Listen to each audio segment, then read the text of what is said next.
Hello दोस्तों, our study notes channel में आपका स्वागत है। दोस्तों, आज हम एक ऐसा चैप्टर को पढ़ने जा रहे हैं जो कि मॉडर्न हिस्ट्री का है। और मॉडर्न हिस्ट्री में भारत में यूरोपियों का आगमन चैप्टर को हम लोग देखेंगे आज, जो कि स्टार्टिंग चैप्टर होता है आधुनिक भारत का। आधुनिक भारत इतिहास का जो है वह स्टार्टिंग चैप्टर है, भारत में यूरोपियों का आगमन। और यहाँ से हमेशा एक क्वेश्चन जो है दोस्त एग्जाम में देखने को मिलता है। तो आज हम लोग इस चैप्टर को लिए हैं, क्योंकि आज टेलीग्राम पे इसका टेस्ट भी है और बहुत लोगों का मैसेज आया है कमेंट के इस चैप्टर को थोड़ा समझा दिया जाए। तो हमने इसीलिए जो है यह चैप्टर को लिया है, भारत में यूरोपीय का आगमन। तो सबसे पहले इसको हम एकदम इजी वे में सरल तरीका से कहानी के रूप में समझेंगे, और जहां जहां जो फैक्ट आएगा याद करने वाला उस पे हम लोग हाईलाइट करेंगे और फोकस करेंगे। तो आइए इसको देखते हैं। सबसे पहले भारत में यूरोपीय का आगमन। तो दोस्तों, हम पहले जाने कि कहानी के रूप में थोड़ा समझते हैं कि भारत में यूरोपीय का आगमन आखिर हुआ क्यों था, क्यों हुआ आगमन। यूरोपीय लोग जो है क्यों भारत में आए, तो ऐसा जो है क्यों आए, काहे आए, कैसे आए, तो सब पे हम लोग जो है कहानी के रूप में चर्चा करेंगे। तो दोस्तों, आपको बता दें कि प्राचीन काल में जो था रेशम मार्ग पर, देखिए यहाँ पे लिखा गया है कि प्राचीन काल में रेशम मार्ग भारत को यूरोप के साथ जोड़ता था। रेशम मार्ग जो था, कुषाण काल में हम लोग पढ़े होंगे कि कुषाणों का अधिपत्य था, अधिकार था रेशम मार्ग पे।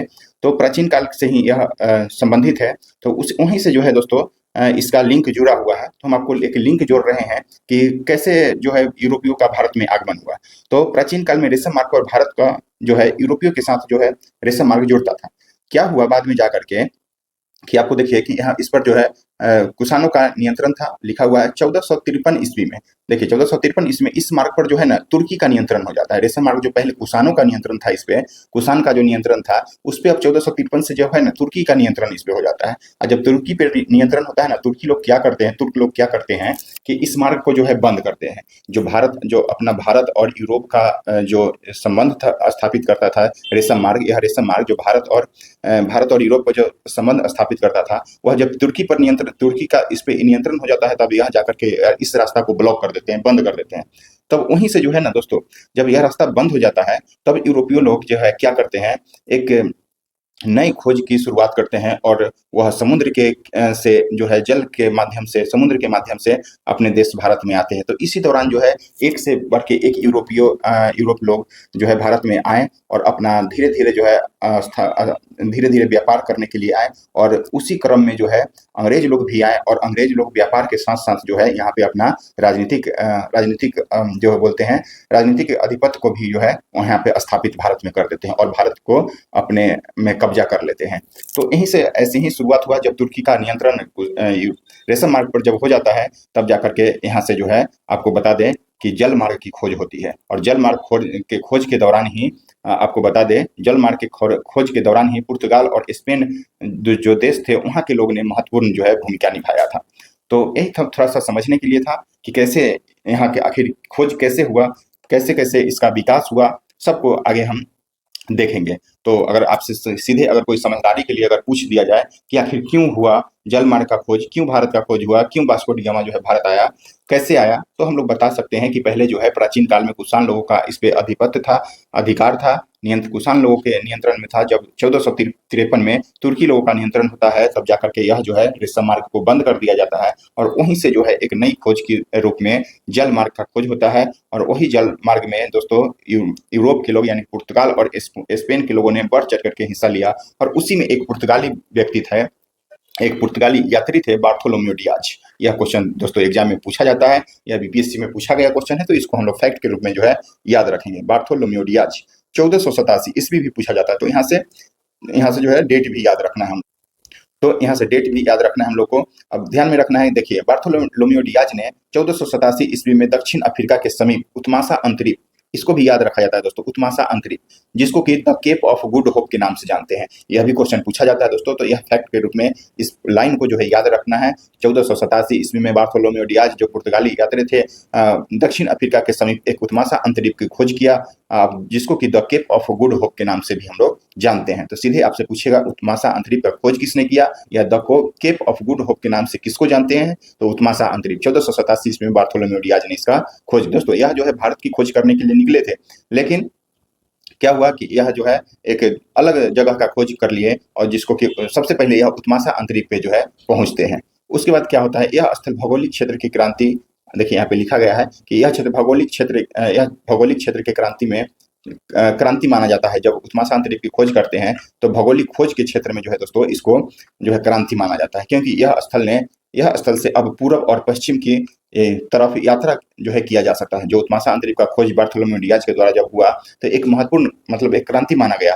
क्यों माना गया कि यहाँ से जो है अब हम जो भी पुर्तगाली लोग थे, जो भी लोग मतलब खोज में निकले थे, यहाँ से यह डिसाइड हो गया कि यहाँ से पूरब जाना है, पश्चिम जाना है, मतलब दिशा के रूप में जो है दिशा का यहाँ से ज्ञान हो गया कि अब यहाँ से उत्तर किधर है, पूरब किधर है, पश्चिम किधर है। तो इसका जो है यहाँ पे आपको देखने को मिलता है। उसके बाद उसी क्रम में 1492 ईस्वी में स्पेन के क्रिस्टोफस कोलंबस, हम लोग सब कोई जानते होंगे, क्रिस्टोफस कोलंबस ने अमेरिका की खोज कर दी।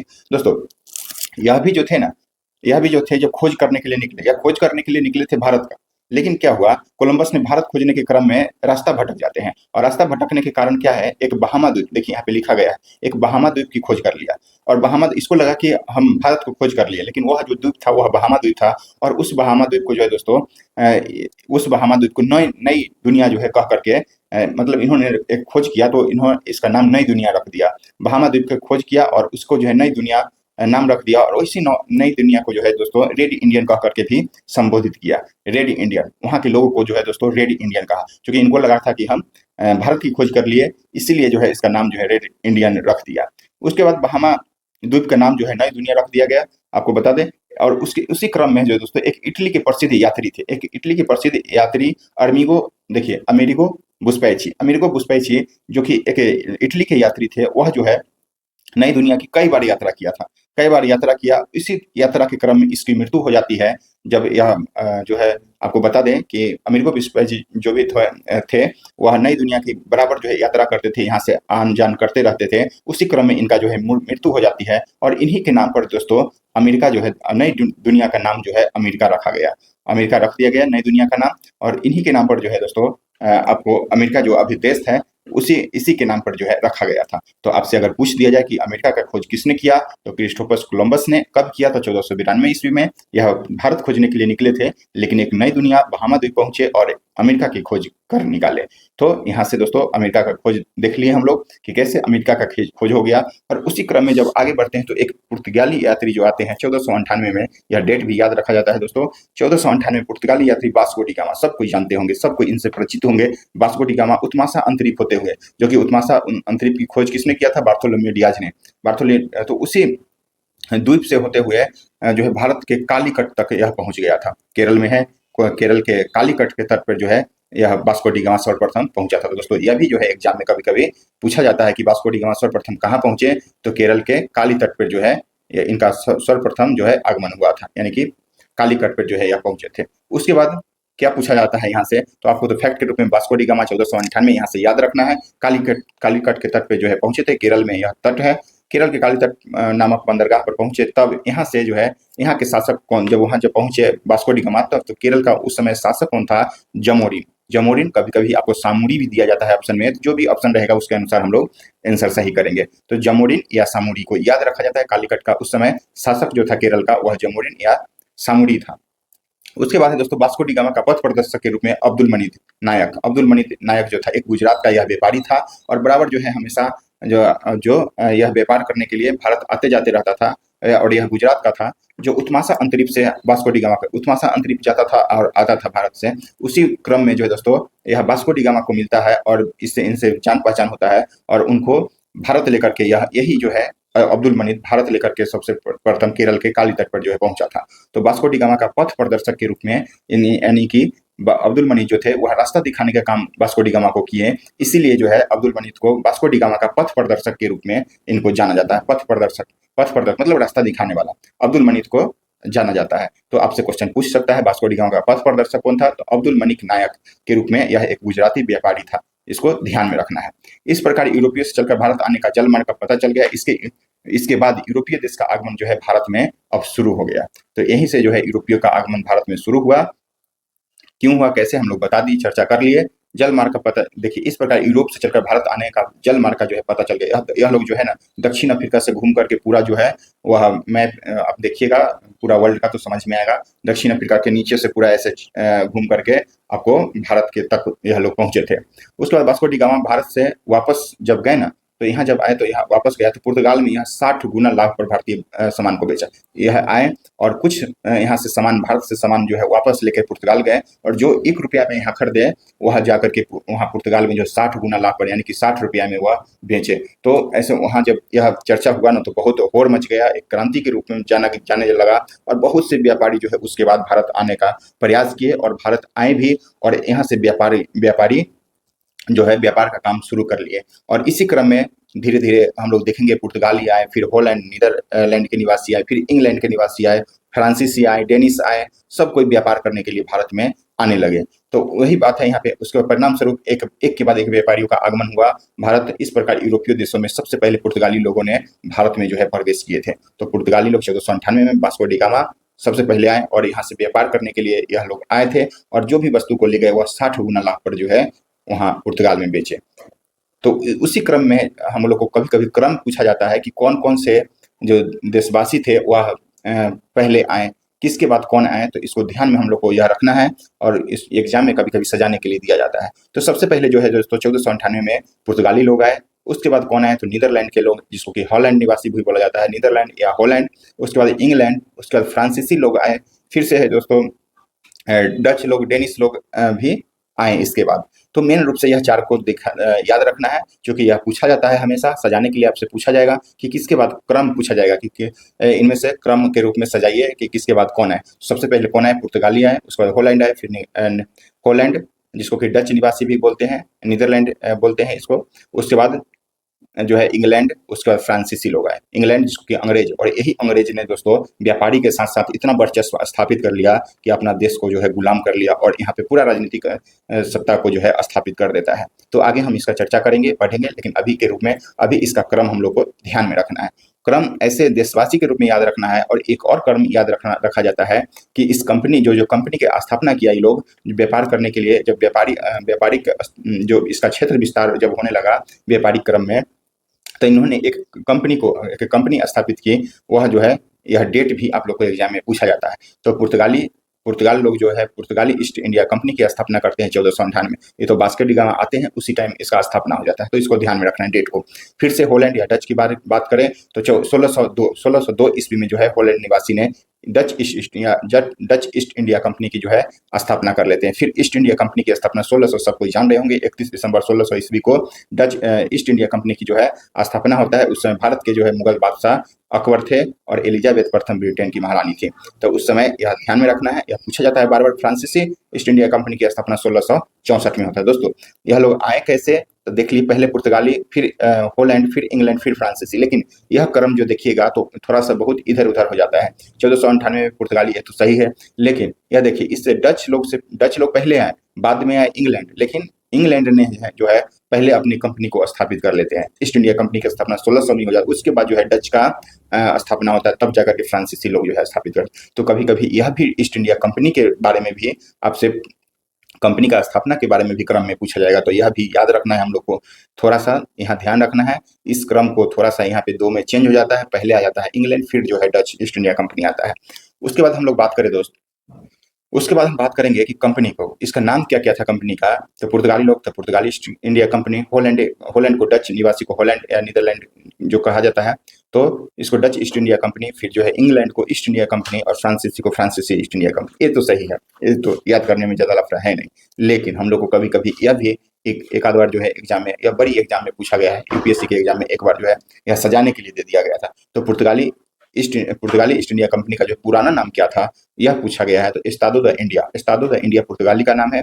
उसके बाद है डच ईस्ट इंडिया कंपनी का पुराना नाम क्या है, बरिंग दे ओस्ट इंडियस कंपनी। तो इसको ध्यान में रखना है। मर्चेंट, इसको ज्यादातर ध्यान में रखना है। ईस्ट इंडिया कंपनी का पुराना नाम कभी कभी आपसे पूछ सकता है, मर्चेंट एडवेंचर जो है वह ईस्ट इंडिया कंपनी का पुराना नाम है। तो इसको जो है दोस्त ध्यान में रखना है हम लोग को, मर्चेंट एडवेंचर्स। तो इसको सबसे पहले चारों में जो है सबसे पहले इसको याद रखना है, ईस्ट इंडिया कंपनी को रोकने।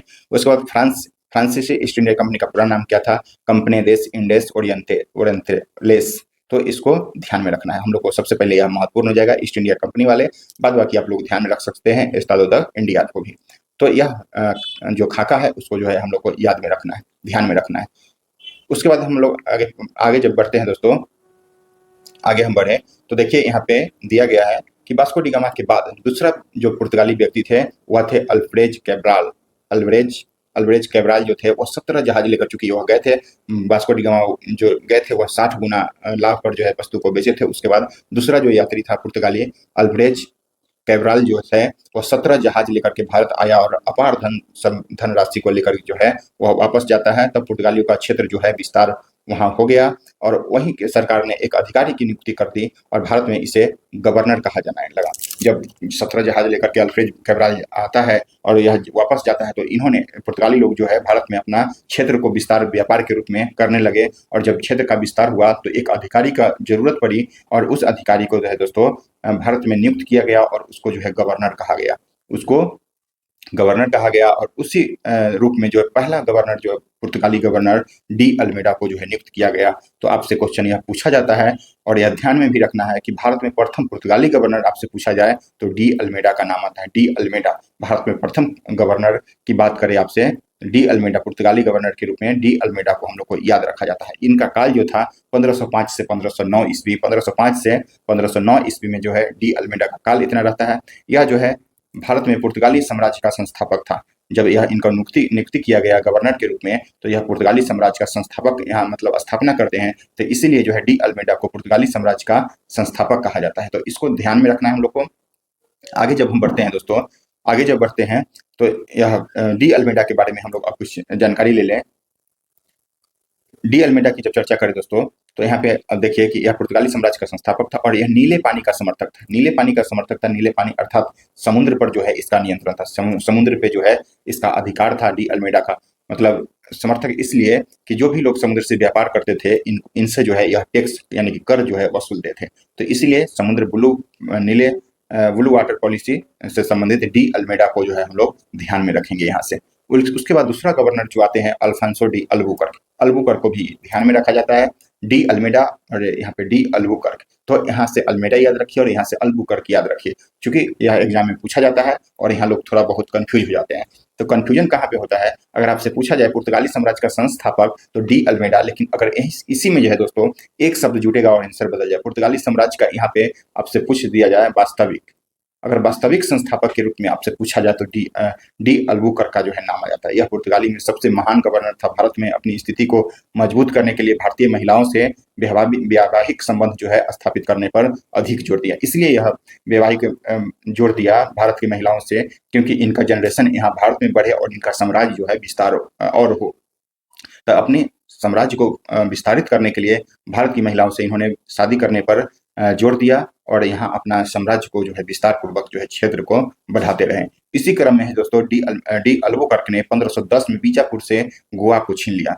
यह क्वेश्चन पूछा जाता है और पूछा भी गया है कि डी अल्बुकर्क ने 1510 में गोवा को बीजापुर से जो है छीन लेता है और आगे जाकर के जो है इसकी राजधानी भी इसको बनाता है, अपना राजधानी पुर्तगाली गवर्नर जो है इसको राजधानी बनाते हैं गोवा को। तो आगे चलकर जो है इन सबसे महत्वपूर्ण केंद्र के रूप में जो है यह गोवा जो है विख्यात हो जाता है पुर्तगालियों के लिए। आपको बता दें कि ऊपर में जैसे हमने बताया कि यह जो है भारत में पुर्तगाली साम्राज्य का जो है वास्तविक संस्थापक था। अगर संस्थापक सीधे पूछे तो डी अल्मेडा और वास्तविक संस्थापक अगर आपसे पूछ दिया जाए तो अल्बुकर्क का नाम आ जाता है। तो यहाँ से आप लोग को ध्यान में रखना है इस पॉइंट को। उसके बाद पुर्तगालियों ने सर्वप्रथम कोचीन में, यह पॉइंट PBI के रूप में याद रखिए, पुर्तगालियों ने सर्वप्रथम कोचीन में अपना फैक्ट्री स्थापित किया, फिर जो है कालीकट में अपनी फैक्ट्री को स्थापित किया, कोचीन और उसके बाद जो है कालीकट। तो यह पॉइंट को ध्यान में रखना है। देखिए फैक्ट्री यहाँ पे क्या था, ऐसा नहीं था कि कोई अभी की तरह फैक्ट्री था कि काम करने वाले, ऐसा नहीं था। यह फैक्ट्री उस टाइम के रूप में इस कहा जाता था कि जो भी व्यापारी यहाँ पे करने आते थे और व्यापार करके सामान को जो इकट्ठा करने के लिए एक गोदाम बनाया जाता था, उसी को जो है दोस्तों ये लोग फैक्ट्री के रूप में कहे थे। तो फैक्ट्री का सेंस यहाँ पे कुछ अलग है, इसलिए हमने चर्चा किया। जो भी सामान को एकत्रित करना, जो भी हम लोग अभी गोदाम बोलेंगे, उसी को ये लोग जो है फैक्ट्री बोलते थे। तो ऐसा ध्यान रखना है। सबसे पहले प्रथम फैक्ट्री कोचीन में स्थापित किया, उसके बाद कालीकट में। पुर्तगालियों ने सर्वप्रथम कोचीन को अपनी राजधानी बनाया। कोचीन को सर्वप्रथम पुर्तगालियों ने राजधानी बनाई, यह भी इंपॉर्टेंट है। लेकिन 1530 में जो कि बीजापुर से गोवा को 1510 में छीना था, वह जाकर के कोचीन के बदले जो है गोवा को जो है राजधानी बना लेते हैं पुर्तगालियों। यह भी क्वेश्चन पूछा गया है कि गोवा को कब राजधानी बनाया गया, तो 1530 में। तो इसको ध्यान में रखना है। तो उसके बाद है दोस्तों पुर्तगाली लोग 2 गवर्नर बने। उसके बाद और धीरे धीरे जब विस्तार हुआ तो नए नए गवर्नर आने लगे। तो उसके बाद जो है नूना डी कुन्हा जासो डी क्रेस्टो को गवर्नर नियुक्त किया गया, लेकिन पुर्तगालियों की शक्ति धीरे-धीरे जो है अब यहाँ पे कमज़ोर होने लगा था और इन लोगों का क्षेत्र पर डचों की इसलिए कमज़ोर होने लगा था कि हम लोग देखे हैं कि पुर्तगाली के बाद जो है डच लोग का आगमन भी हो गया था और डच लोग का नियंत्रण धीरे-धीरे अब व्यापारी केंद्र पर होने लगा था। इसीलिए जो है पुर्तगालियों लोग का यहाँ पे धीरे-धीरे शक्ति जो है कमज़ोर पड़ने लगी थी। अब यही था पुर्तगाली लोग से संबंधित। यहाँ से कुछ आपको बता दें कि कुछ विविध तथ्य के रूप में जो है हम लोग को ध्यान में रखना है पुर्तगाली से संबंधित। पुर्तगाली लोग जो है अपने साथ आलू, तंबाकू, मक्का यह सब जो है लेकर के भारत आए थे और इन्हीं के समय से जो है भारत में आलू का खेती, तंबाकू का खेती और मक्का की खेती की शुरुआत जो है हो जाती है। आपको पता है कि इस समय जो है मुगल बादशाह जहांगीर था और जहांगीर के समय में ही दोस्तों तंबाकू की शुरुआत, खेती का शुरुआत हुआ था और मादक पदार्थ पर जहांगीर ने रोक भी लगाया था। तो यहाँ से ध्यान में रखना हम लोग को। पुर्तगालियों ने सर्वप्रथम भारत में गोवा में, देखिए पुर्तगालियों ने ही सर्वप्रथम गोवा में प्रिंटिंग प्रेस की स्थापना की बात आती है तो पुर्तगालियों ने ही सर्वप्रथम गोवा में किया था। उसके बाद पुर्तगालियों ने सेंट फ्रांसिस जेवियर के दिशा निर्देश में गोवा में प्रथम गिरजाघर की स्थापना गोवा में सेंट फ्रांसिस जेवियर के नेतृत्व में पुर्तगालियों ने सर्वप्रथम करवाया था। उसके बाद पुर्तगालियों ने स्वयं को सागर का स्वामी, यानी कि देखिए समुद्र पर इनका अधिकार था, इसीलिए जो है सागर का स्वामी के रूप में अपने आप को जो है ये लोग बोलते थे। पुर्तगाली लोग भारतीय जहाज निर्माण केंद्र को ध्वस्त कर दिया और अपनी केंद्र को जो है यहाँ पे स्थापित किए थे। जो भी यहाँ पे भारतीय लोग का जो जहाज निर्माण केंद्र था पुर्तगाली लोगों ने ध्वस्त कर दिया था और अपना जो है केंद्र वहाँ पे स्थापित किए थे। पुर्तगालियों ने भारत और जापान के बीच जो है व्यापारिक संबंध को स्थापित किया था। देखिए पुर्तगालियों ने भारत और जापान, जो अभी भी हम लोग देखते हैं कि प्रधानमंत्री जाते रहते हैं जापान, इधर उधर जो देश में जाते रहते हैं, तो वहीं से पुर्तगालियों के समय से ही जापान के साथ हम लोग का रिश्ता स्थापित हुआ था। पुर्तगाली लोग जो हैं चटगांव बंदरगाह को महान बंदरगाह के रूप में संबोधित किए थे। देखिए चटगांव बंदरगाह को महान बंदरगाह के रूप में जो है यह संबोधित पुर्तगाली लोग किए थे। उसके बाद हम लोग क्या देखेंगे कि पुर्तगाली लोग जो थे अकबर के आदेश पर, देखिए यहाँ पे लिखा गया है, अकबर के आदेश पर पुर्तगालियों ने हुगली में अपनी फैक्ट्री को स्थापित किया था। कि यह क्वेश्चन कभी आपसे पूछा जाएगा, बीपीएससी में यह पूछा गया है कि अकबर के आदेश पुर्तगालियों ने हुगली में अपनी प्रथम फैक्ट्री को जो है स्थापित किया था अकबर के आदेश पर। तो यह ध्यान में रखना है हम लोग को इस पॉइंट को। समुद्री मार्ग पर पुर्तगाली लोग को कर वसूलते थे। देखिए हम लोग बताएं कि यह लोग स्वयं को समुद्र का स्वामी कहते थे और समुद्र पर इनका आधिपत्य था और जो भी कर वसूलते थे उसको जो है एक शब्द के रूप में काटजे जो है कहा जाता था। तो यह बीपीएससी में क्वेश्चन पूछ लिया गया है, तो ध्यान में रखना है आप लोग को। जो कर वसूलते थे पुर्तगाली लोग उसको काटजे बोला जाता था। उसके बाद हम लोग देखेंगे यहाँ पे कि भारत में सबसे पहले पुर्तगाली आए और यह लोग सबसे बाद में भी गए। तो 1498 में हम लोग जान गए कि 1498 में जो है दोस्तों पुर्तगाली लोग सबसे पहले आए थे और जब इनका जो है विदाई होता है 1961 में पुलिस कार्रवाई के द्वारा, यह लोग जा नहीं रहे थे। तो हम देश आज़ाद होने के बाद जो है दोस्तों यह लोग अपना जो है भारत को छोड़े थे। सबसे पहले आए, यह भी क्वेश्चन पूछा जाता है कि कौन ऐसे व्यापारी थे जो सबसे पहले आए और सबसे बाद में गए, तो पुर्तगाली लोग जो थे। उसके बाद है दोस्तों गोवा एवं दमन द्वीप पर पुर्तगालियों ने 1961 तक नियंत्रण किया था सैनिक कार्रवाई के द्वारा जो है, उसी को पुलिस कार्रवाई भी बोलते हैं। भारत ने इसे स्वतंत्र करवाया। यह लोग यह लोग भारत नहीं छोड़ रहे थे, यह गोवा दमन द्वीप पर इनका अधिकार था, तो 1961 में जाकर के जो है इनको मुक्त करवाया गया। कुतुबनुमा कंपास, यह क्या था? एक दिशा सूचक जो है यंत्र था और कुछ भी नहीं है। इसका जो है आविष्कार चीन ने किया था, तो यही पॉइंट है यहाँ पे, चीन ने किया था इसका। यह एक कभी आपसे पूछ दिया जाए कुतुबनुमा क्या था, तो एक दिशा सूचक यंत्र था। पुर्तगालियों ने संस्कृति के अवशेष आज भी गोवा में जो है, पुर्तगालियों के अवशेष आज भी गोवा में सुरक्षित है। फैक्ट्री के रूप में जैसा कि हमने बता दिया कि फैक्ट्री का अर्थ उत्पादन से संबंधित नहीं था, जैसा कि हमने बोले कि कोई सामान ला करके इसमें रखा जाता है जस्ट लाइक गोदाम के रूप में, तो हम लोग बता दिए इसको। अब आगे हम लोग देखेंगे डच के रूप में। डच को हम लोग जानते हैं कि पुर्तगाली के बाद डच लोग आए, इसको हॉलैंड या नीदरलैंड के निवासी को जो है डच कहा जाता था। पुर्तगालियों के बाद जो है इन लोगों ने भारत में व्यापार करने का प्रवेश किया था। उसके बाद यह जो है 1492 में, देखिए 1498 में पुर्तगाली आए और उसके 1592 ईस्वी में जो है डच कंपनी को स्थापित किया गया और इसी के माध्यम से कुछ समय व्यापारिक कार्य जो है संपन्न भी किया गया था। 1595 में पहला डच यात्री हाउटमैन, इसको याद रखा जाता है दोस्तों। 1495 में सबसे पहले जो भारत आने वाला डच यात्री था वो हाउटमैन था और यहाँ से अपार धन संपत्ति लेकर के जो है यह भी वापस गए थे। 1602 ईस्वी में डच ईस्ट इंडिया कंपनी की स्थापना हो जाती है। जोहान्स वान ने, इस व्यक्ति का नाम है जोहान वान ने स्थापित किया। इस कंपनी में 17 व्यक्ति 17 व्यक्ति जो है साझेदार थे, इसलिए डच ईस्ट इंडिया कंपनी को जो है दोस्तों जेंटलमैन 70 के नाम से हम लोग जानते हैं। डच ईस्ट इंडिया कंपनी अगर आपसे कभी पूछ दिया जाए तो जेंटलमैन 17 इसलिए कहा जाता था दोस्तों। 17 व्यक्ति इसमें जो है पार्टनरशिप थे, अकेला का यह कंपनी नहीं थे। डच ईस्ट इंडिया कंपनी जो 1602 में स्थापित हुआ था वह अकेले कोई निजी व्यक्ति का नहीं था। इसमें 17 व्यक्ति जो 17 व्यक्ति इसमें साझेदार थे पार्टनरशिप के रूप में।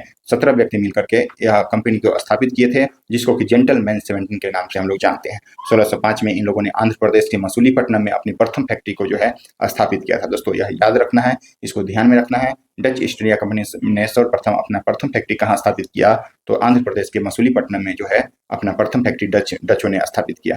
यह लोग सूती वस्त्र और मसाला के व्यापार में अधिक रुचि रखते थे। इस समय मसालों के द्वीप को ईस्ट इंडीज कहा जाता था। ईस्ट इंडीज मसाला के द्वीप को जो है ईस्ट इंडीज कहा जाता था, जो इंडोनेशिया में स्थित था। इंडोनेशिया में स्थित है। इन लोगों ने भारत के साथ साथ इस क्षेत्र में भी व्यापार कार्य जो है शुरू कर दिए। भारत में तो यह व्यापार ये लोग करते थे, लेकिन मेन रूप से मसाला का द्वीप को जो है दोस्तों ईस्ट इंडीज कहा जाता था, जो कि कहाँ था, तो इंडोनेशिया में था। तो अब इनका जो है रुचि ना भारत छोड़ करके इंडोनेशिया की तरफ ज्यादा रुचि ये लोग दिखाने लगे और वहां से भी व्यापार करना शुरू कर दिए। जब इस व्यापार करना इंडोनेशिया से शुरू किए तो भारत में जो है इनका धीरे धीरे स्थिति कमजोर होने लगी और उसी दौरान जो है अंग्रेज का भारत में आगमन हो गया। भारत उसके बाद जो है भारत में अंग्रेज लोग एंट्री कर लेते हैं, तब जाकर के है इनको जो है डच लोग ऑलरेडी कमजोर पड़ चुके थे, चूंकि यह इंडोनेशिया के साथ भी अपना व्यापार शुरू कर दिए थे। उसी दौरान अंग्रेज का भारत में जो है भारत आ जाते हैं अंग्रेज लोग। उसके बाद क्या होता है कि जब डच लोग आए हुए थे, पहले से पुर्तगाली लोग भी थे। ये अंग्रेज लोग शुरू से ही जो है ना, शुरू से इनका दिमाग कुछ अलग टाइप में था। जब यह लोग आते हैं, अंग्रेज लोग आते हैं, तो पुर्तगालियों को अपना में मिला देते हैं, पुर्तगालियों के साथ मिल जाते हैं और डचों को भगाने के चक्कर में लग जाते हैं। और इसी दौरान जो है एक युद्ध हो जाता है, जिसका नाम है बेदरा का युद्ध। इसको याद रखा जाता है और यह डेट भी जो है इंपॉर्टेंट है। तो बेदरा का युद्ध कब हुआ? 1759 में। ध्यान में रखना है हम लोग को, 1759 में बेदरा का युद्ध हुआ। इस युद्ध में जो है अंग्रेजों ने डचों को अंतिम रूप से पराजित कर दिया और डच लोग यहाँ से हमेशा के लिए जो है वापस चले गए। तो यह लोग अंग्रेज लोग पुर्तगाली के साथ मिल करके और डच को जो है पूरी तरह से जो है पराजित कर देते हैं बेदरा के युद्ध में। बेदरा का युद्ध कब होता है? 1759 में अंग्रेज और डचों के बीच। इसमें डचों की पूरी तरह से पराजित हो जाती है। तो हम लोग को ध्यान में रखना है, डच हम लोग देख लिया, डच के बाद पुर्तगाल, डच, उसके बाद जो है दोस्तों अंग्रेज लोग जो है आ जाते हैं। अब अंग्रेज लोग आ जाते हैं ना, यही लोग जो है भारत में व्यापारी करना शुरू करते हैं और शुरू करने के साथ साथ धीरे धीरे अपना साम्राज्य जो है विस्तारित क्षेत्र को विस्तारित करते हैं और अंतिम में जाकर के अपना राजनीतिक सत्ता को भी यह लोग जो है स्थापित कर लेते हैं। तो आइए हम इसी को थोड़ा ध्यान से पढ़ेंगे, क्योंकि यह लोग हम लोग के लिए बहुत घातक साबित हुए थे, भारत को गुलाम कर लिए थे। तो भारत में डचों के बाद ब्रिटेन से चलकर अंग्रेज लोग जो है भारत में आए और इन्हीं लोगों के आपको बता दें कि इन्हीं लोगों ने भारत तथा यूरोपीय शक्ति को एक एक करके जो है पराजित कर दिया था। यह लोग पहले डच से लड़ते हैं, फिर पुर्तगाल से भी इनका युद्ध हो जाता है और फिर फ्रांसीसी लोग से भी युद्ध हो जाता है। सबको धीरे धीरे पराजित करते हैं और अपनी राजनीतिक सत्ता को जो है भारत में स्थापित कर लेते हैं। तो वही बात है यहाँ पे लिखा गया है कि लोगों ने भारत पर तथा यूरोपीय लोगों को एक एक करके पराजित कर दिया और भारत के भाग्य विधाता जो है बन गए। 1578 ईस्वी में फ्रांसीसी ड्रेक नामक कप्तान को लूटे गए जहाज से एक मानचित्र प्राप्त हुआ। दोस्तों जब अंग्रेज लोग आए ना, तो उसमें क्या था, ये लोग क्या करते थे ना, अंग्रेज लोग ये बड़े बड़े जहाज से चलते थे और छोटा छोटा जो भी जहाज रहता था ना, उसमें जो माल अपना लेकर के जाते थे व्यापारी लोग, उसको ये लोग क्या करते थे, लूट लेते थे। तो 1578 ईस्वी में इसी घटनाक्रम के एक व्यक्ति थे फ्रांसिस ड्रेक। 1578 ईस्वी में क्या करते हैं, यह कैप्टन थे, कप्तान, लूटे गए जहाज पर इनको जो है जब जहाज लूटते थे तो इनको एक मानचित्र मिलता है उसी जहाज पे, और उसी मानचित्र के माध्यम से दोस्तों उस पर भारत आने का रास्ता दिखाया गया था और उसी रास्ते से जो है दोस्तों अंग्रेज लोग भारत में आ गए थे, जिससे भारत आने का मार्ग पता चला। और ब्रिटेन की महारानी एलिजाबेथ ने 1599 में लॉर्ड मेयर के, देखिए जब ये लोग आते हैं व्यापार करने, जब मानचित्र के माध्यम से भारत आते हैं और भारत की स्थिति को देखते हैं और बहुत यहाँ पे सामरिक स्थिति था और यह जब वापस जाते हैं तो वहाँ की सरकार से, ब्रिटेन की सरकार से, जो उस समय एलिजाबेथ प्रथम थी,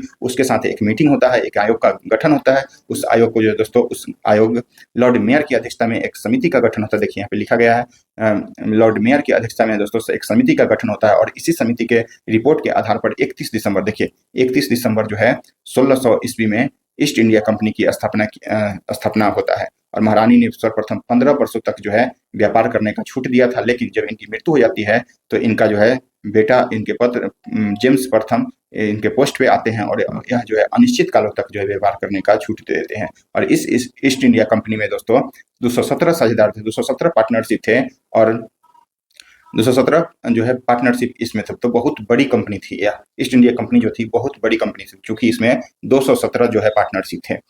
आइए तो कुछ फैक्ट है इसमें, यहाँ पे देखते हैं इसको। ईस्ट इंडिया कंपनी की स्थापना के समय ब्रिटेन की महारानी जो थे वह एलिजाबेथ, यह क्वेश्चन पूछा गया है बीपीएससी में, आगे भी पूछने की संभावना है, तो इसको ध्यान में रखना है। ईस्ट इंडिया कंपनी की स्थापना के समय ब्रिटेन की महारानी एलिजाबेथ प्रथम और भारत के बादशाह जो थे उस समय अकबर थे। चूंकि ईस्ट इंडिया कंपनी की स्थापना 31 दिसंबर 1600 को होता है और आपको बता दें कि 1605 में जो है अकबर का जो है मृत्यु होता है। तो 1600 ईस्वी में अकबर ही जो थे उस समय यहाँ के बादशाह थे।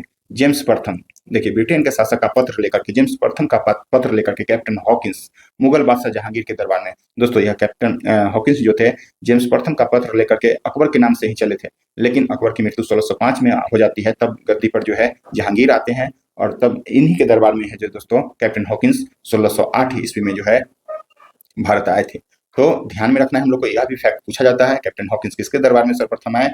जेम्स प्रथम का पत्र लेकर के कैप्टन हॉकिंस ने है जहांगीर के दरबार में 1608 ईस्वी में आया था। कैप्टन हॉकिंस फारसी भाषा का दोस्तों बहुत बड़ा ज्ञानी था, विद्वान था, इसलिए इनको भेजा गया था और इससे जो है फारसी भाषा में बातचीत करके जहांगीर से इन्होंने अपना बहुत सारा यहाँ पे प्रभाव डाला था। चूंकि भाषा से संबंधित है, दोनों का भाषा सेम था, इसीलिए है इनके बात से जहांगीर प्रभावित हो जाते हैं और इनको अपने जहाज हेक्टर के साथ, देखिए यहाँ पे लिखा गया है कैप्टन हॉकिंस फारसी भाषा के बहुत बड़े जानकार थे। यह अपने जहाज जो है हेक्टर, अपने जहाज हेक्टर के साथ भारत आया था और इसी जहाज बेड़ा में रेड ड्रैगन नामक छोटा जहाज भी जो है शामिल था। जहांगीर ने कैप्टन हॉकिंस को इससे जो कि फारसी भाषा के यह बहुत बड़े ज्ञानी थे, तो क्या करते हैं कि यह इससे बहुत बड़े प्रभावित हो जाते हैं जहांगीर, और प्रभावित होकर के इनको 400 का मनसब और इंग्लिश खान या खान की उपाधि से सम्मानित करते हैं। तो आपसे क्वेश्चन पूछा जाएगा कि जहांगीर ने या फिर कैप्टन हॉकिंस को खान की उपाधि या इंग्लिश खान की उपाधि किसने दी, तो जहांगीर ने इसको उपाधि दी थी। उसके बाद दोस्तों अंग्रेजों ने प्रथम फैक्ट्री जो है, यह बहुत इंपॉर्टेंट है, यह वीवीआई के रूप में आप लोग याद रखिए कि अंग्रेजों ने अपनी प्रथम फैक्ट्री को सूरत में जो है स्थापित किया था। उसके बाद अंग्रेजों ने दक्षिण भारत की बात करें तो दक्षिण भारत में प्रथम फैक्ट्री आपसे पूछा जाए तो दक्षिण भारत में प्रथम फैक्ट्री और भारत में यह दूसरी फैक्ट्री जो है आंध्र प्रदेश के मसूलीपट्टनम में स्थापित किया गया था। तो आप लोग को ध्यान में रखना है, अगर भारत में प्रथम फैक्ट्री पूछे तो सूरत और दूसरी फैक्ट्री के रूप में पूछे तो मसूलीपट्टनम, अगर दक्षिण भारत की प्रथम फैक्ट्री के रूप में पूछे तो मसूलीपट्टनम को ध्यान में रखना है। अंग्रेज ने पूर्वी भारत में प्रथम फैक्ट्री जो है 1633 ईस्वी में पूर्वी भारत में, देखिए यहाँ पे लिखा गया है पूर्वी भारत में जो है कब किया था, तो 1633 ईस्वी में उड़ीसा के बालासोर, देखिए यहाँ पे लिखा गया है बालासोर और हरिहरपुर, बालासोर और हरिहरपुर में जो है पूर्वी भारत में 1633 ईस्वी में अंग्रेजों ने अपनी फैक्ट्री को स्थापित किया। उसके बाद इन लोगों ने बंगाल में अपनी प्रथम फैक्ट्री 1651 में हुगली तथा कासिम बाजार में जो है स्थापित किया था। तो दोस्तों यह कभी कभी आपसे पूछ सकता है कि पूर्वी भारत में कहाँ, बंगाल में कहाँ, तो आप लोग को ध्यान में रखना है यहाँ पे। अगर हुगली और कासिम बाजार की बात करें 1651 में बंगाल में जो है स्थापित किया था। ब्रिटेन के शासक जेम्स प्रथम के राजदूत के रूप में जो है सर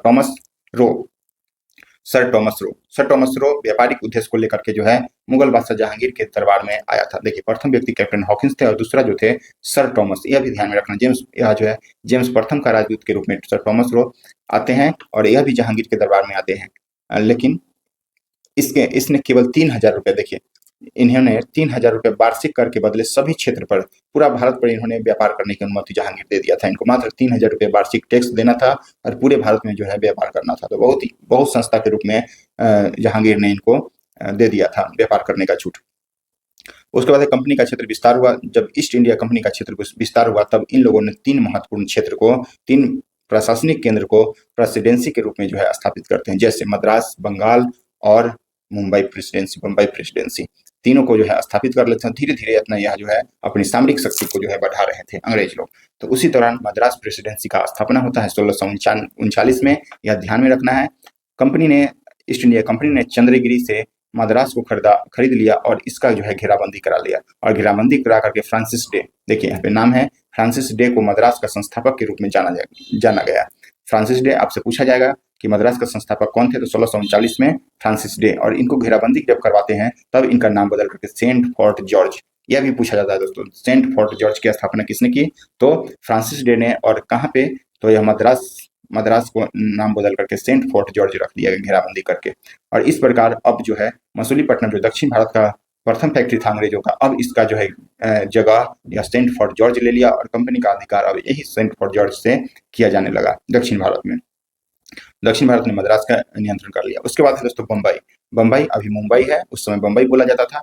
बम्बई प्रेसिडेंसी की स्थापना 1661 में, देखिए 1661 ईस्वी में ब्रिटेन के राजकुमार चार्ल्स द्वितीय का विवाह जो है पुर्तगाली राजकुमारी कैथरीन के साथ होता है। देखिए पुर्तगाली राजकुमार कैथरीन के साथ जब होता है इनका विवाह, तब पुर्तगाल ने दहेज में बम्बई को चार्ल्स द्वितीय को जो है मुंबई को दहेज में दे देते हैं। और उसी दौरान 1668 में कंपनी ने इसको 10 पाउंड वार्षिक कर दे करके चार्ल्स द्वितीय से यह बम्बई को खरीद लेते हैं और बम्बई को खरीद लेते हैं। और उसके बाद क्या करते हैं कि इसका घेराबंदी कराते हैं और इसका संस्थापक के रूप में जो है बम्बई का घेराबंदी करा करके और इसका संस्थापक बम्बई का संस्थापक के रूप में गेराल्ड अंगियार, देखिए यहाँ पे लिखा गया है बम्बई का कभी कभी संस्थापक आपसे पूछा जाए तो गेराल्ड अंगियार को जाना जाता है। और अब सूरत का जो है बम्बई की जब स्थापना हो जाता है तो अब सूरत में जो व्यापारिक केंद्र था, प्रथम फैक्ट्री था अंग्रेजों का, वह जो है उसका स्थान जो है अब यही बम्बई ले लिया। तो यहाँ पे बम्बई की स्थापना हो जाती है। उसके बाद कोलकाता जो सबसे इंपॉर्टेंट के रूप में दोस्तों जाना जाता है। कोलकाता का संस्थापक सीधे आपसे पूछा जाता है जॉब चार्नक को दोस्तों कोलकाता के संस्थापक के रूप में हम लोग को जाना जाता है। याद रखना है मुगल राजकुमार अजीम उस शान, अजीमाबाद जो पटना के एक जगह है अजीमाबाद, इसी के नाम पर है दोस्तों। मुगल राजकुमार अजीम उस शान से 1200 रुपए में कोलिकाता, सूतानाती और गोविंदपुरी, यह 3 जगह के क्षेत्र को जो है खरीद लेते हैं 1200 रुपये में मात्र। और मुगल बादशाह से जॉब चार्नक खरीदते हैं और इसी को जो है एक और खरीद करके घेराबंदी करा करके कोलकाता की स्थापना 1698 में कर देते हैं जॉब चार्नक ने। कोलकाता का संस्थापक कौन था? जॉब चार्नक। यह क्वेश्चन पूछ लिया गया है बीपीएससी में, तो ध्यान में रखना है।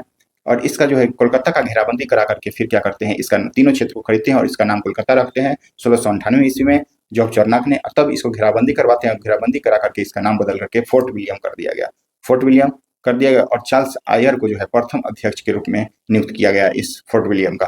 तीनों प्रेसिडेंसी में सबसे महत्वपूर्ण प्रेसिडेंसी के रूप में कोलकाता प्रेसिडेंसी को जाने लगा।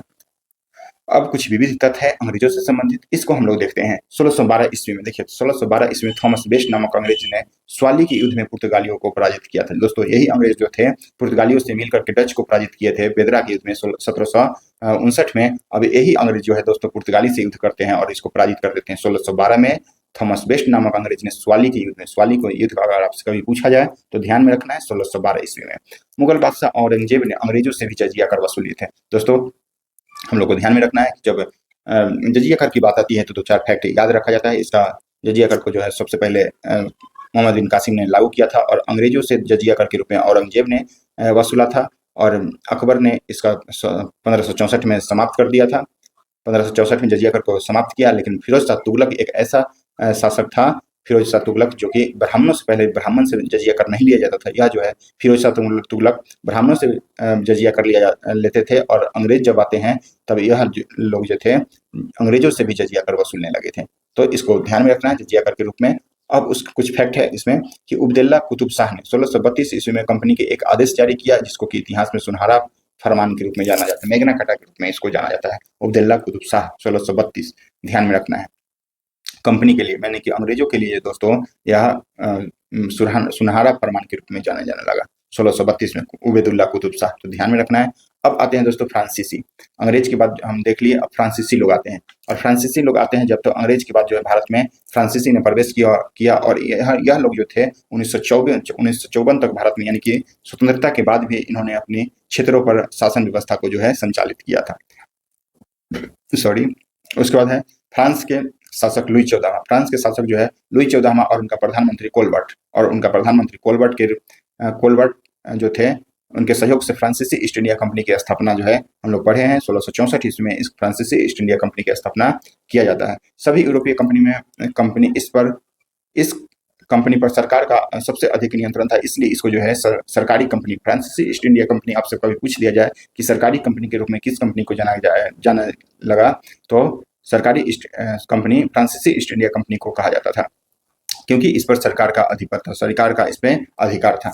उसके बाद इन लोगों ने 1668 में सूरत में प्रथम फैक्ट्री को स्थापित किया। जिस तरह अंग्रेज ने तो पहले सूरत में स्थापित किया प्रथम फैक्ट्री, उसी प्रकार फ्रांसीसी लोग ने भी सूरत में प्रथम फैक्ट्री को स्थापित किया। तो यह ध्यान में रखना है वीवीआई के रूप में। उसके बाद 1669 ईस्वी में इन लोगों ने दक्षिण भारत में अपनी प्रथम फैक्ट्री मसूलीपट्टनम, जिस तरह अंग्रेज ने प्रथम फैक्ट्री सूरत में और दूसरी मसूलीपट्टनम, उसी तरह जो है फ्रांसीसी ने। तो याद करने से हम लोग को अंग्रेज और फ्रांसीसी सेम है फैक्ट्री के स्थापना के रूप में।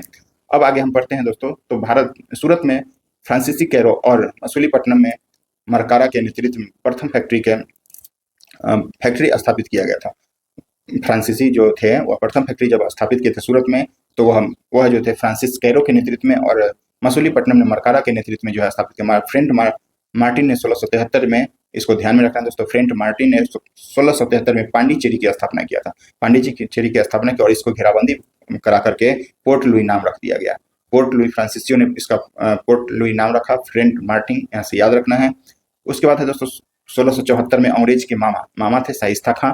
शाइस्ता खां ने बंगाल के एक क्षेत्र से भूमि लेकर के चंद्रनगर नामक शहर को स्थापित किया, जो फ्रांसीसी का सबसे महत्वपूर्ण केंद्र था। जो फ्रांसीसी का जो दोस्तों सबसे बहुत चंद्रनगर, यह फ्रांसीसी का सबसे महत्वपूर्ण केंद्र था। इस प्रकार अंग्रेजों के लिए कोलकाता का महत्व था, इसी प्रकार फ्रांसीसी के लिए चंद्रनगर, जिस प्रकार अंग्रेजों के लिए कोलकाता सबसे अधिक महत्वपूर्ण था, उसी प्रकार जो है फ्रांसीसी के लिए चंद्रनगर सबसे महत्वपूर्ण क्षेत्र था। जब फ्रांसीसी लोगों का जो है क्षेत्र विस्तार हुआ, तब जो है एक गवर्नर की आवश्यकता हुई और डुप्ले को जो है प्रथम गवर्नर के रूप में स्थापित किया, मतलब इसको भेजा गया, डुप्ले को बनाया गया प्रथम गवर्नर। और यह बहुत ही महत्वाकांक्षी व्यक्ति थे, और इन्हीं के महत्वाकांक्षा ने 3 युद्ध को जो है जन्म दे दिया। फ्रांसीसी लोग जो थे, प्रथम डुप्ले की, आपको बता दें कि डुप्ले बहुत महत्वाकांक्षी व्यक्ति थे, और इन्हीं की महत्वाकांक्षा के अनुसार जो है 3 युद्ध हुआ। देखिए यहाँ पे लिखा गया है, डुप्ले को गवर्नर बनाकर भेजा गया। डुप्ले की महत्वाकांक्षाओं ने 3 युद्ध को जन्म दे दिया, जो निम्नलिखित में इस प्रकार है, जिसको कि हम लोग कर्नाटक का युद्ध बोलते हैं। कर्नाटक का युद्ध यहाँ पे ध्यान में रखना है हम लोग को। कर्नाटक का प्रथम युद्ध, डेट भी यहाँ याद रखा जाता है, 1746 से 1748। 1746 से 2 साल के लिए यह युद्ध हुआ था। और क्यों हुआ था, तो आपको कभी कभी पूछ लिया जाएगा इसका कारण के रूप में। तो ऑस्ट्रेलिया में मेरिया थ्रेसा की मृत्यु के बाद गद्दी के उत्तराधिकार के लिए, देखिए ऑस्ट्रेलिया में, इसका सीधे एक फैक्ट के रूप में याद रखना है हम लोग को, तो कि ऑस्ट्रेलिया के उत्तराधिकार के लिए जो है यह युद्ध, कर्नाटक का प्रथम युद्ध हुआ था। कब हुआ था, 1746 से 48 में। इस युद्ध में जो है डुप्ले विजय हुए, और एलेसापोल, यहाँ से इसको ध्यान रखा जाता है, कर्नाटक का प्रथम युद्ध जो है एलेसापोल के संधि के रूप में यह जो है युद्ध समाप्त होता है। कब हुआ कर्नाटक का प्रथम, किसके बीच हुआ, तो क्यों हुआ था, तो दोस्तों यह फ्रांसीसी ऑस्ट्रेलिया में मेरिया थ्रेसा के, आपको बता दें कि उत्तराधिकारी के लिए जो है यह युद्ध हुआ था। और एलेसापोल, यहाँ से यह इंपॉर्टेंट है कि एलेसापोल संधि के द्वारा जो यह युद्ध समाप्त हुआ। कारण याद रखना है, यहाँ से डेट याद रखना है। उसके बाद हम लोग बता दें कर्नाटक का द्वितीय युद्ध। कर्नाटक का द्वितीय युद्ध के बारे में चर्चा करें तो 1748 से 54 तक, 1748 से 54। 1748 में कर्नाटक के शासक जो है दोस्त अली की मृत्यु हो गई थी। तब उसका पुत्र जो है अनवरुद्दीन गद्दी पर आया, लेकिन वहाँ की जनता दोस्त अली के दामाद चांद साहब को जो है पसंद करती। तो दोस्तों यह भी जो युद्ध था, यह भी उत्तराधिकारी को लेकर के ही कर्नाटक का दूसरा युद्ध भी जो है दोस्तों, यह भी उत्तराधिकारी के लिए ही हुआ था। उसके बाद होता है इस युद्ध की जो है समाप्ति गोडेही की संधि या पांडिचेरी की संधि के द्वारा होता है। आइए हम देखते हैं कि हैदराबाद के निजाम की मृत्यु 1748 में हो गया। तब उसका पुत्र नासिरगंज गद्दी पर आया, लेकिन निजाम के पौत्र मुजफ्फर जंग ने स्वयं को नवाब घोषित कर दिया। डुप्ले ने चांद साहब और मुजफ्फर जंग को अपनी तरफ मिला करके 1749 में अंबर के युद्ध, कभी आपसे पूछ सकता है कि अंबर के युद्ध कब हुआ था, तो 1749 में। दोस्तों यहाँ से डेट इंपॉर्टेंट है, बाद बाकी यह सब कहानी समझने के लिए है। 1749 में अंबर की युद्ध में नासिरगंज और अनवरुद्दीन की हत्या कर दिया। परिणाम स्वरूप अनवरुद्दीन का पुत्र मोहम्मद अली भाग करके अंग्रेजों के शरण में चला गया। तब जाकर के जो है दोस्तों अंग्रेज भी इस युद्ध में अब शामिल हो गए, और लॉर्ड क्लाइव ने अंग्रेजी सेना का नेतृत्व यहाँ पे, जो कि भारत का बंगाल का जो है प्रथम गवर्नर के रूप में लॉर्ड क्लाइव को हम लोग जानते हैं, और यही ने जो है दोस्तों सेना का नेतृत्व किया और विजय भी हो गया। परिणाम स्वरूप फ्रांस की सरकार ने डुप्ले को वापस बुलाया और गोडेही को जो है, गोडोही एक गवर्नर नाम है, को भारत भेजा, और इन्हीं के बीच लॉर्ड क्लाइव और इसके बीच एक संधि हो जाता है, जिसको गोडोही की संधि या पांडिचेरी की संधि के नाम से हम लोग जानते हैं। तो आपसे पूछा जाए कि कर्नाटक का दूसरा युद्ध किस संधि के अनुसार समाप्त हुआ, तो गोडोही की संधि के अनुसार या पांडिचेरी की संधि के अनुसार। उसके बाद कर्नाटक का तृतीय युद्ध 1756 से 63, यहाँ डेट याद रखना है, 1756 से 63। यह दोस्तों 7 वर्षीय है, 7 वर्ष तक यह युद्ध चला था, इसलिए जो है दोस्तों इसको सप्तवर्षीय युद्ध भी जो है बोला जाता है। सप्तवर्षीय युद्ध, इसका मूल कारण इसका सप्तवर्षीय युद्ध था, जो कि भारत में भारत में भी फ्रांस, देखिए यहाँ पे था कि यूरोप में इस समय जो है ना, जब सप्तवर्षीय युद्ध की शुरुआत हुआ तो भारत में फ्रांसीसी और अंग्रेज भी यहाँ इस युद्ध में उलझ गए। परिणाम स्वरूप जो है यह युद्ध हुआ 1756 से 63 में। याद रखना है, सप्तवर्षीय युद्ध इसका कारण था, यूरोप में सप्तवर्षीय युद्ध का कारण। उसके बाद जो है अंग्रेज और फ्रांसीसी के बीच एक महत्वपूर्ण युद्ध हो जाता है इसी के क्रम में 1760 में दोस्तों बांडीवास का युद्ध होता है, जिसमें अंग्रेज ने फ्रांसीसी को अंतिम रूप से जो है पराजित कर देते हैं। दोस्तों अंग्रेजों ने डच को 1759 में जो है पराजित किया पूरी तरह, और इस प्रकार 1760 में जो है आकर के फिर से इन्होंने जो है फ्रांसीसियों को पराजित कर देता है। तो अंग्रेजी लोगों का जो है महत्वाकांक्षा बढ़ते जा रहा था इस समय। इस युद्ध में अंग्रेजी सेना का नेतृत्व जो है कौन किया? तो सर आयरकुट। यह इंपॉर्टेंट है, यहाँ से पूछा जाता है कि बांडीवास के युद्ध में आपसे पूछ लिया जाए कि अंग्रेजी सेना का नेतृत्व किसने किया? तो सर आयरकुट ने किया था। फ्रांसीसी सेना का नेतृत्व की आपसे बात करें तो काउंट डी लैली का नाम आता है। तो यहाँ से दोनों को याद रखना है। फ्रांसीसी, पहले डेट यहाँ से याद रखना है, बांडीवास का युद्ध 1760 में फ्रांसीसी और अंग्रेजों के बीच में हुआ था, और अंग्रेजी के सेना का नेतृत्व जो है सर आयरकुट, और फ्रांसीसी सेना का नेतृत्व की बात करें आपसे तो काउंट डी लैली के रूप में हम लोग को ध्यान में रखना है। आगे हम बढ़ते हैं, हम लोग तो कुछ इस फ्रांसीसी से संबंधित कुछ विविध पॉइंट है। तो फ्रांसीसियों ने 1954 में पांडिचेरी को मुक्त, इनका पांडिचेरी पे जो है अधिकार था, तो 1954 में देश आजाद होने के बाद इनको जो है मुक्त किया। 1616 में डेनिश ईस्ट इंडिया कंपनी की स्थापना किया गया था। डेनिश ईस्ट इंडिया कंपनी की अगर आपसे पूछा जाए तो 1616 में, जो कि डेनमार्क की कंपनी थी, और औरंगजेब के मामा थे शाइस्ता खां, इन्होंने ईस्ट इंडिया कंपनी को नीच, झगड़ालू, बेईमान लोगों की कंपनी कह करके मतलब बहुत बद्धा शब्द कर करके जो है दोस्तों इनको संबोधित किया था। उसके बाद 1731 में स्वीडिश ईस्ट इंडिया कंपनी की स्थापना। 1731 में आपसे कभी पूछा जाए फैक्ट के रूप में तो इनको ध्यान में रखना है। दो पॉइंट को एक्स्ट्रा के रूप में, स्वीडिश ईस्ट इंडिया कंपनी 1731 और 1616 में डेनिश ईस्ट इंडिया कंपनी को जो है हम लोग को याद रखना है, जो कि स्वीडिश ईस्ट इंडिया कंपनी। लेकिन हम लोगों ने इस सभी व्यापारिक केंद्र जो है देखिए यहाँ पे लिखा है कि स्थापना हुआ स्वीडिश ईस्ट इंडिया कंपनी का 1731 में, जो स्वीडन की कंपनी थी, लेकिन इन लोगों ने अपने सभी व्यापारिक केंद्र अंग्रेजों के हाथे बेचकर जो है वापस चले गए। इस प्रकार यूरोपियों के आगमन में सबसे शक्तिशाली जो है हम लोग देखे अंग्रेज साबित हुए, जिन्होंने भारत के साथ साथ यूरोपीय शक्ति को भी पराजित कर दिया और जो है भारत में राजनीतिक सत्ता को स्थापित कर दिया। तो दोस्तों यही अंग्रेज हम लोग के भारत में राजनीतिक सत्ता स्थापित करते हैं, और 100 सालों तक से ज्यादा, लगभग 300 सालों तक जो है अपना, आपको बता दें कि अपना अधिपत्य जो है यहाँ पे यह स्थापित किए रहते हैं। तो यही सब फैक्ट था, यहाँ पे जो भी फैक्ट था उसको हमने बताया, हाईलाइट किया। तो उम्मीद करते हैं कि दोस्तों यह वीडियो आप लोग को पसंद आया होगा। पसंद आए तो लाइक शेयर सब्सक्राइब जरूर से जरूर कीजिए, और उम्मीद करते हैं कि यहाँ से अब यूरोपीय की कंपनी से जो भी यूरोपीय का आगमन से अगर कोई क्वेश्चन आपको बनता है तो अब यहाँ से जो है दोस्तों नहीं छूटेगा। यहाँ से अब कोई भी अगर क्वेश्चन बनता है एग्जाम में तो यहाँ से क्वेश्चन इससे बाहर नहीं जाएगा। तो उम्मीद करते हैं आप लोग को पसंद आएगा। आप लोग शेयर लाइक एंड सब्सक्राइब कीजिए, और जो भी लोग हमारे टेलीग्राम से नहीं जुड़े हैं, टेलीग्राम से जुड़ करके, और वहाँ पे क्विज टेस्ट चलता है, डेली होमवर्क सीरीज चलता है, तो उसमें आप लोग जुड़ करके उसका लाभ उठा सकते हैं। धन्यवाद।